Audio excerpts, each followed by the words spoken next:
కారుమూరి వెంకటరెడ్డి గారు ప్రస్తుత కూటమి ప్రభుత్వం చేస్తున్నటువంటి అన్యాయాల్ని, అరాచకాల్ని, వాళ్ళు చేస్తున్నటువంటి అవినీతుల్ని కూడా ప్రతిరోజు ఉదయం ప్రశ్నిస్తున్న సంగతి మనందరికీ తెలిసిందే.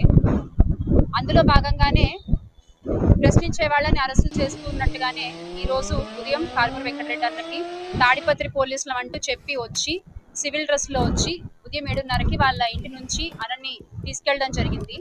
అంటే వితౌట్ నోటీస్ వాళ్ళు వచ్చి కారుమూరి వెంకటరెడ్డి గారిని తీసుకెళ్లిపోవడము, ఇంట్లో ఉండే వాళ్ళని బెదిరించడము, వాళ్ళ ఫోన్లు లాక్కోవడము, అసలు ఏం జరుగుతోంది ఏంటి అని అడుగుతుంటే కూడా సమాధానం చెప్పకుండా వాళ్ళ పాప ముందు, వాళ్ళ భార్య ముందు, హరిత గారి ముందు కారుమూరి వెంకటరెడ్డి గారిని తీసుకెళ్లిపోవడం జరిగింది.